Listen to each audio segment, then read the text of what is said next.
Taga Iloilo po. Iloilo, pero ngayon saan ka ngayon?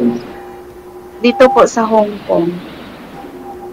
May asawa ka po na? Wala. Mayroon akong ano dati, ka-live-in, pero hindi man nag-work. At ilang taon na po kayo? Matagal din po, mga almost 10 years. Pero malayo naman kami, hindi naman kami nagkasama. Yung relation namin is 10 years.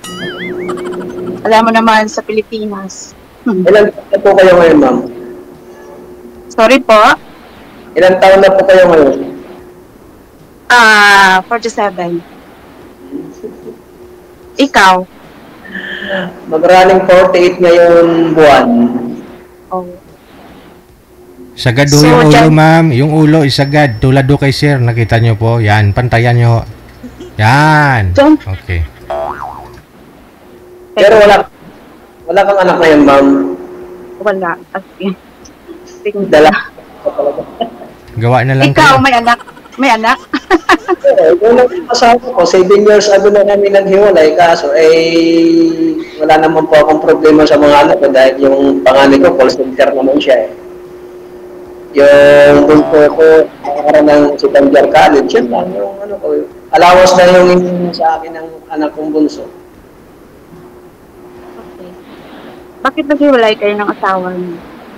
Mahaba ang kwento. Mahirap eh. Ganon ba? Hmm.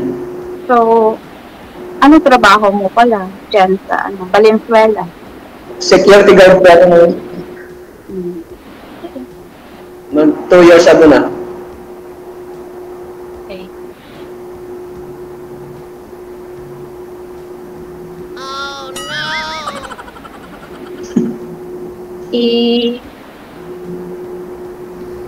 Pamagtanong? Mas matanda pala ako sa'yo, no? Tanda 1 year. Bato kasi ma'am umabot sa 4 na dekada ho at bago ho kayo naghahanap ng mapapangasawa. Kasi po, career yung inola at saka sa breadwinner po ako eh. Kaya, Yung wala boyfriend akong time. yung boyfriend nyo dito sa Pinas, ikaw diyan sa Hong Kong.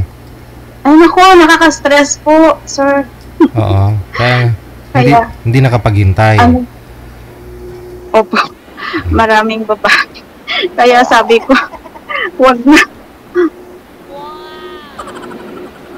Hindi pa naman huli ang lahat. Andito ka na, no? Ayan po, no, si Sir. Tingnan natin. Anong titingnan Ayaw ko naman? kasi pag tumanda ako na walang kasama. Companion. Kahit wala ng anak. Kasi Pwede, matanda na. Okay lang ba sa'yo na may anak ako? Kaya mo ba tanggapin ka? Ang ano ko lang doon, wala naman po akong problema sa mga anak ko dahil yung anak ko nasa nanay nila. Tingnan natin kung siyempre kung magkakasundo o diba? Wala naman problema yun sa mga anak ko kasi sila mismo na nagsabi na Papa, maghanap ka na eh. Kasal ba? Kasal po ba kayo? Opo, kasal kami. Sa Huwis, ay nagkaroon kami ng agreement sa Valenzuela sa Bulawagan ng Valenzuela. Kaya nagkapirmahan kami na wala na kami pakialaman bawat ito pa. Sana all. Anak na lang. Binibisita ko na yung anak ko sa nagkita kami sa kung saan kami banda nagkikita. Yun lang. Wala na. Magkalugar ba kayo ng asawa mo? Ng ex? Oo, dito rin siya sa Valenzuela kasi dyan yung bahay nila, yung inupahan namin dati. Ako dito sa Karwatan. Pero wala na kami pakangalaman bawat isa sa amin. Kasi 7 years ago na, mag-i-8 na eh. Ganyan talaga ang buhay. ano pong rason, Sir? Bato pinili ho ninyong maghiwalay ng bahay, magbukod ng bahay?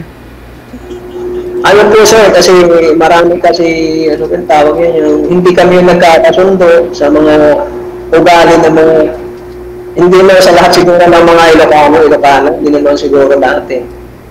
Masyado siya mapag-atiba sa asawa. Yun lang, yun ang inayawan ko. Mapag Matagapi sa asawa. Kung ano nang Pag-api. sinasabi, ganun. Kaya ako, matagal na namin pinag-aawayan. Siyempre, anak ko ng mga anak ko na nag-decide na mag-iwalay na lang. Kaysa naman sakitan. Ano siya? Kaysa naman kami magkasakitan, ayaw ko na mga hantang ng ganun dahil makikita ng mga bata. Kaysa na lang talaga ako umalis ng bahay para wala akong problema. In-under po kayo, sir, ganon? Siguro, sir, ganun. Kasi regular post ko dati sa Ideal, dyan sa Valenzuela, sa Lawang Bato.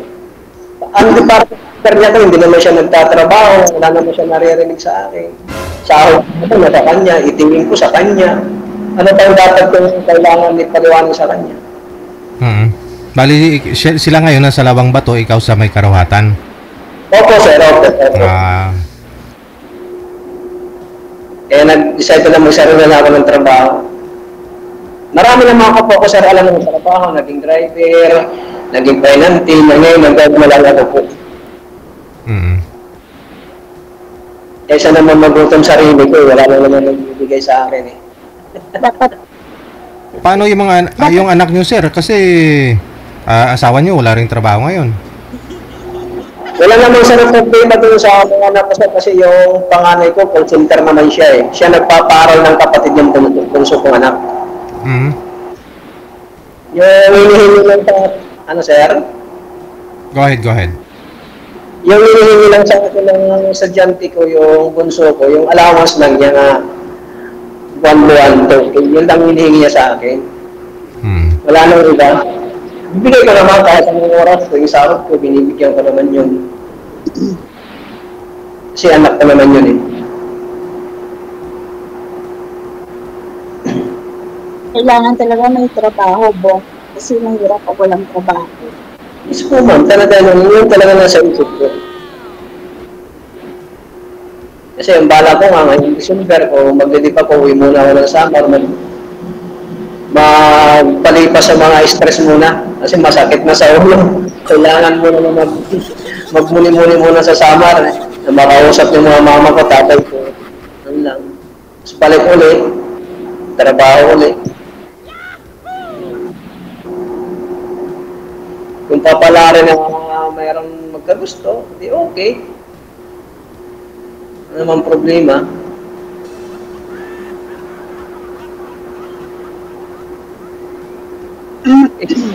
Ano ba yung talagang hanap mo talaga sa isang lalaki? Simple lang. Yung mapagpatiwalaan. hindi siya faithful ba? Faithful. Ganun talaga. Kasi masalayo. Masalayo eh. Masalayo diba? Ako, ganun din iniisip ko. Pero magkasawa ako. So, yung tahimik sa buhay, ayaw ko away. Oo. Kasi matanda na, hindi na pabata. Hindi na tayo mga bata, may mga edad na tayo eh. Kagaya sa akin, magpo-portate na ako isang months na to. Hindi ko lang sasabihin kung tao lang kung anong pizza. Basta months na to, na po ako. Pero sir, baka sa tagal ng panahon na hiwalay kayo ni misis mo, baka nag-matured na rin yung pag-iisip? Baka gusto kanyang balikan? Baka babalikan. Malabo na siguro sa digin. Malabo na. Kung kailangan kung gusto kong bumalik, babalik, pero ayaw ko. Minsan, sinabihan ako ng anak kong panganay, Papa, gusto mo bumalik? Sabi ko, ayaw ko na. Sabi ko sa mga anak ko, tayo na lang isipin ko.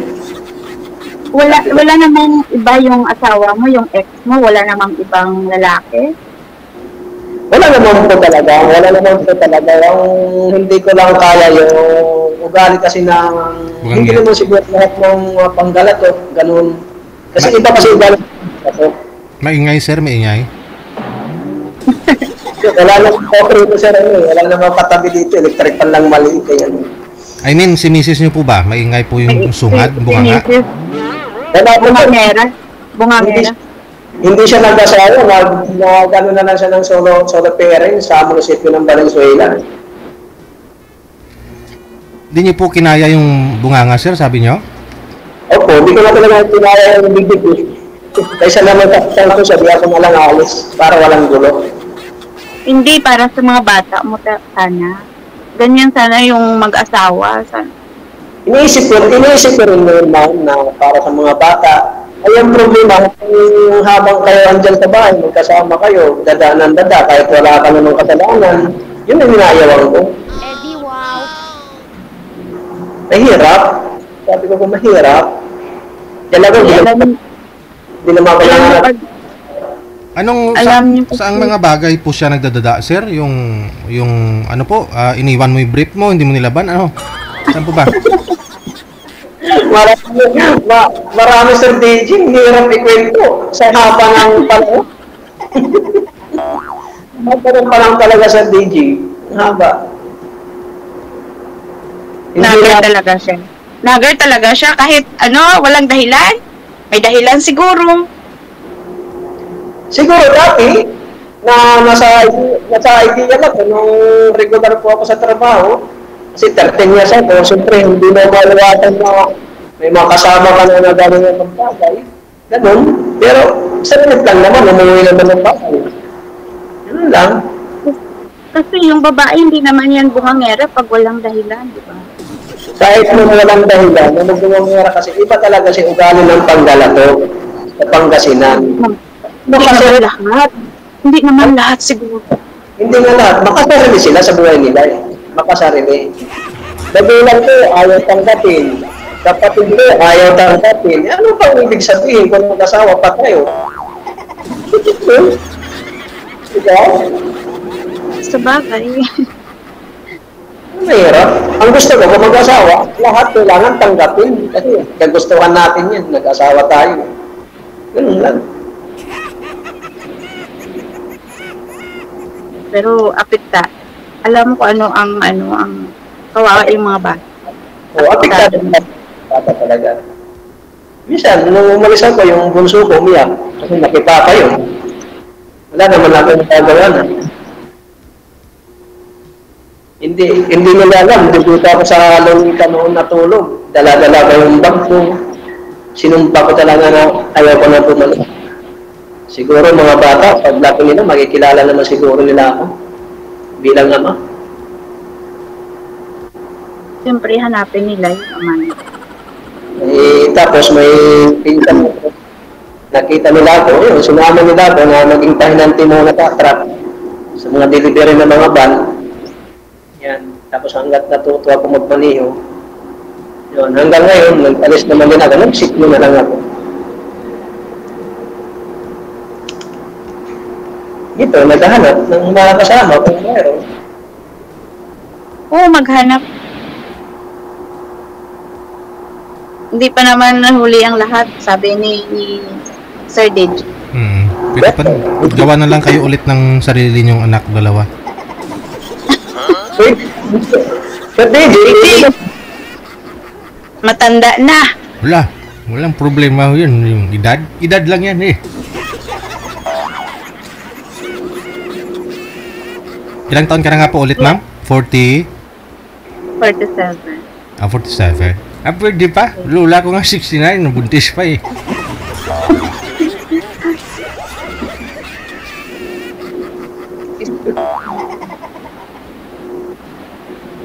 kailan ka ba umuwi sa probinsya? Kailan ka ulit ng Maynila mo? Ay, hindi ako sa Manila. Direct flight ako sa Iloilo. Going to Iloilo. Iloilo na ng diretso. Kasi may direct flight na po eh. Ilang taon ka na dyan sa Hong Kong? Medyo matagal-tagal naman. Tagal na po. Sa Tejo, mahirap ko sa Tejo. Maraming ipon ko. Maraming resibo dito po. Maraming resibo, sir. Puro ipon resibo. Kung sakaling ba may magkasundo tayo, okay lang ba sa'yo? Let me see. Tingnan natin.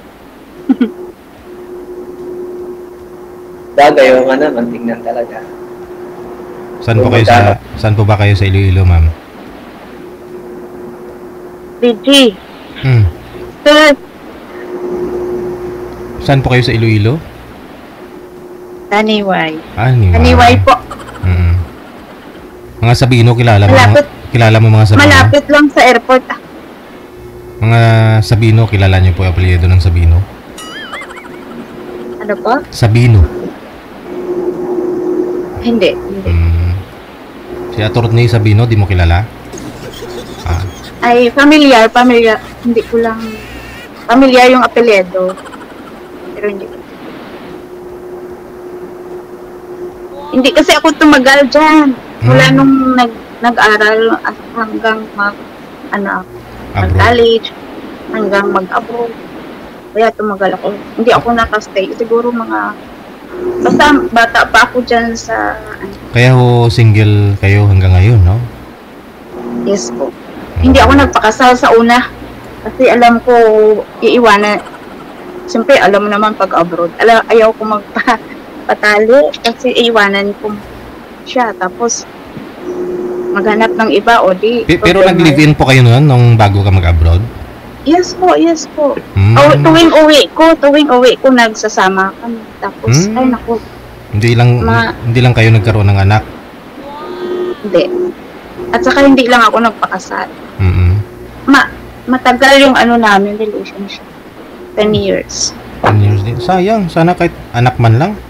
Ay, siya ang sinayang niya eh. Ay, sinayang niya, hindi niya. Hindi why naging salod, ma'am? Why mo gin salod?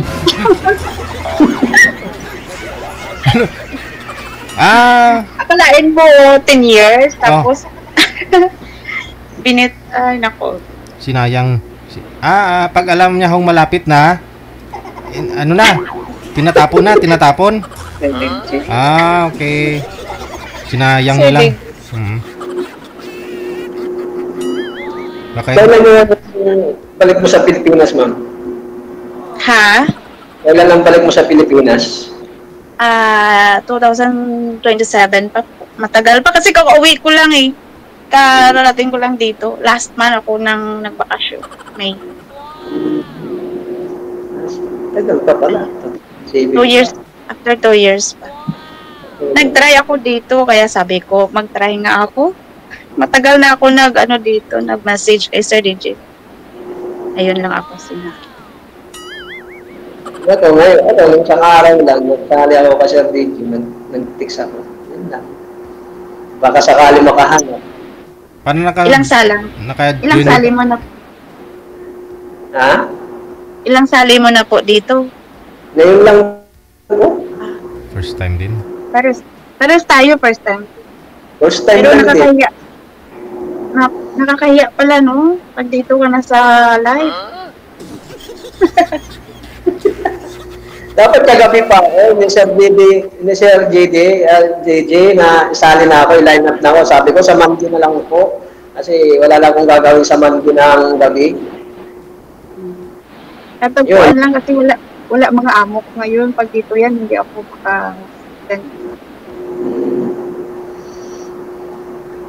Malay mo, magkasundo tayo sa mga tapos natin dito mag-live, malay mo, makuha ko yung account mo, o FB, o kaya Messenger. Tingnan natin. Di ba sabi? Nakakatakot kasi kasal ka eh. Ayaw ko may sabit. Ganun ba yun? Babalikan ka ng asawa mo, naputos ko. Malabo na siguro yan, ma'am, kasi may kami, may agreement na kami, may terma kami sa abogado na, isang mga KPO na. Pag alam niya na may, halimbawa, may may tawag nito. Hindi naman po kasi apurbahan yan, hindi po pipirmahan ng abogado, sir. Depende ho kasi yun sa rason eh. Ano po bang nakalagay ho doon sa kasulatan ho ninyo?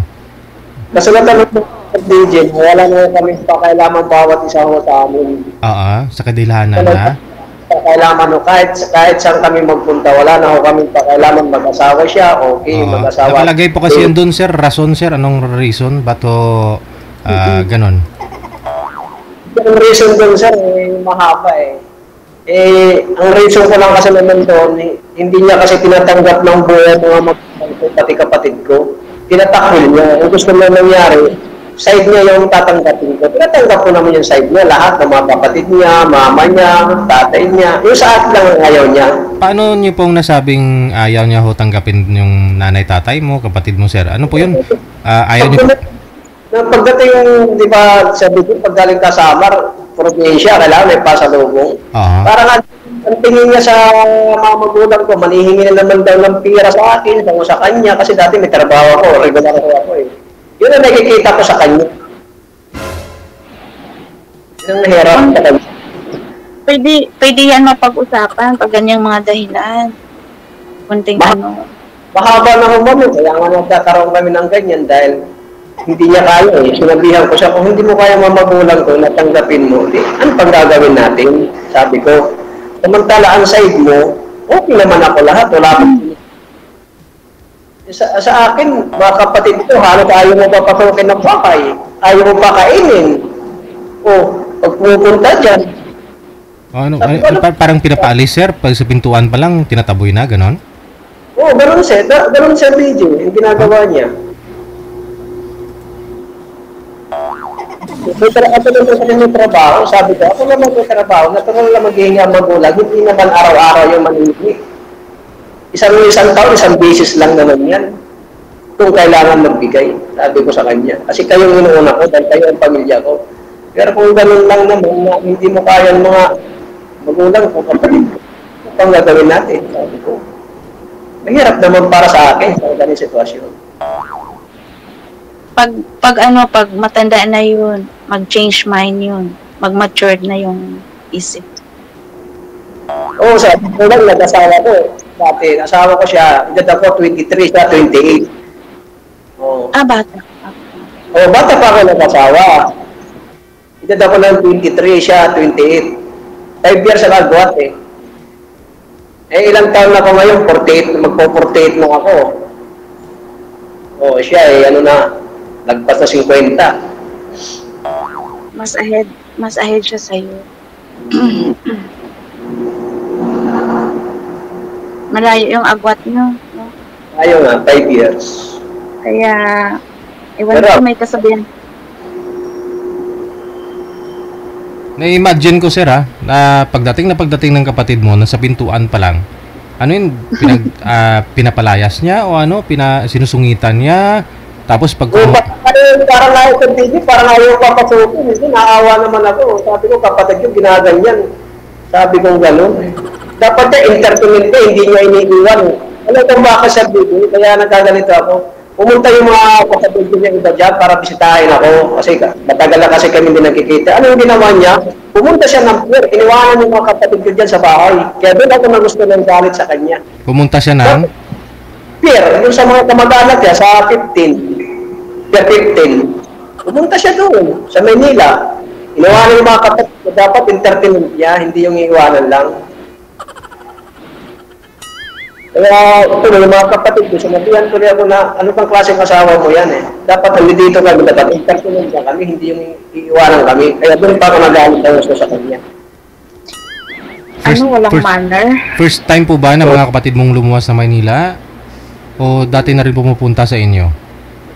Sino sir? Yung mga kapatid ko? Aha. Dito sa Manila, sir. Yung kasi yung gusto naman mabisita pa nila ako kasi ako hindi naman ako makabisita sa kanila dahil araw-araw may pasok ako. Walang DO. Sila nang pumupunta sa akin pag-araw ng linggo. Tumatawag sila sa akin na, kuya, pupunta kami dyan. O sabi ko, pumunta kayo. Ang problema lang sa kanya, pag dumating mga kapatid ko, maalis siya, pupunta ng pier. Kaya doon ako baka umiinom yung mga kapatid mo doon o ano po ang ginagawa? Hindi, sir. Mga babae naman po yun eh. Punta sa akin, mga babae, dalawa. Pumunta dyan. Bibisita lang sa akin. Baka bumili ng mga isda doon sa Pier 15? Doon, kasi sir, yung asawa ko, may kamag-anak siya doon sa Pier 15. May kamag-anak siya doon. Wala namang dalang isda pagbalik? Hindi ko lang alam yun sa video. Hindi ko lang alam kung anong ginagawa niya. Kaya doon ako lalo nagalit sa kanya. Tapos sinasama pa yung mga bata, maliliit pa rin.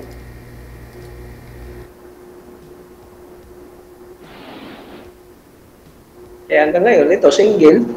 Naghahanap kung mayroong mahanap. Pag wala, sasali ulit.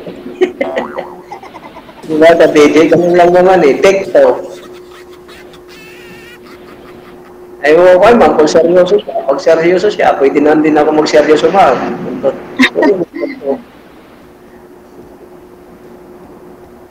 Hindi pa ako Kasi kayo na... pagkasa, Ah, May trabaho naman ako dito sa Maynila. hindi kaya pa, mo bang pumunta sa Iloilo? Bakit? Bakit hindi? Kung talaga bumahal mo sa tao, puntahan sa Iloilo. Ang problema lang, hindi ko alam kung paano sumakay ng papuntang Iloilo. Yun lang, hindi ko alam masyado sumakay. Hindi ka niyan maliligaw. Basta pag gusto mo, hindi ka niyan maliligaw. Oo nga, kasi andyan naman nun si Magta eh. Nakatayo lagi, araw-araw, araw-gabi, andyan si Magta. Nakatayo. Si Magta nung, andyan yan. Dami ang magtatanong. Kaya,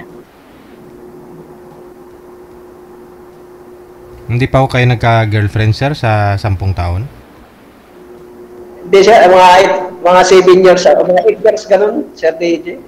Meron naman problema, hindi seryoso sa buhay. Ganun. Kaya dati ko, focus lang ako sa trabaho, kaysa maghanap ng sakit ng ulo, hindi naman seryoso.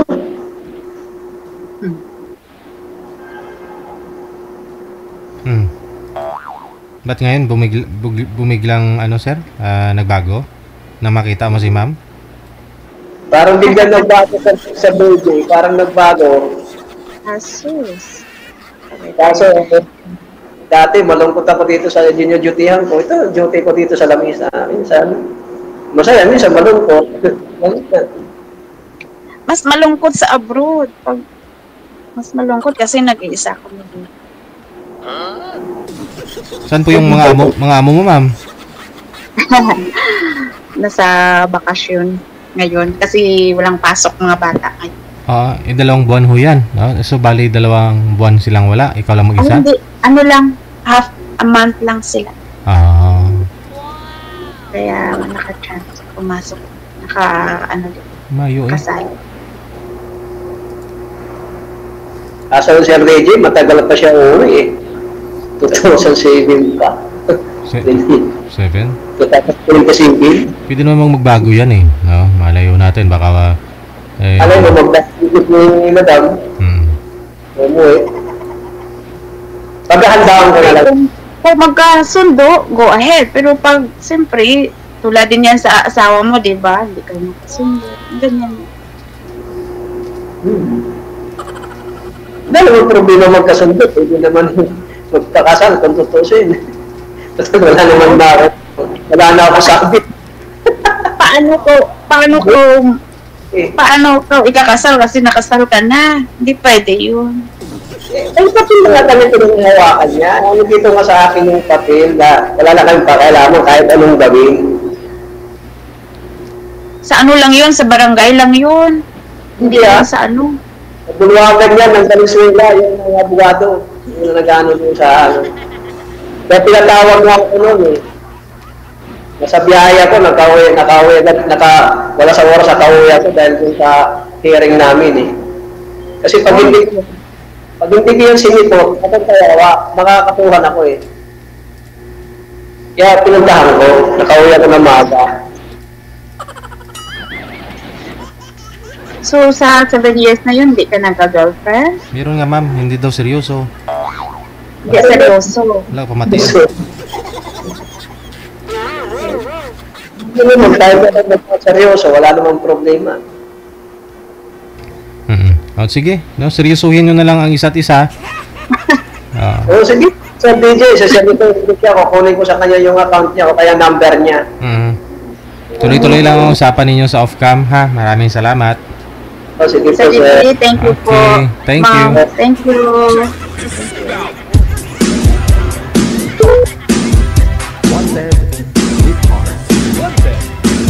Masyado nang seryoso si ma'am kasi tinanong pa niya yung sinabi ni sir ulit.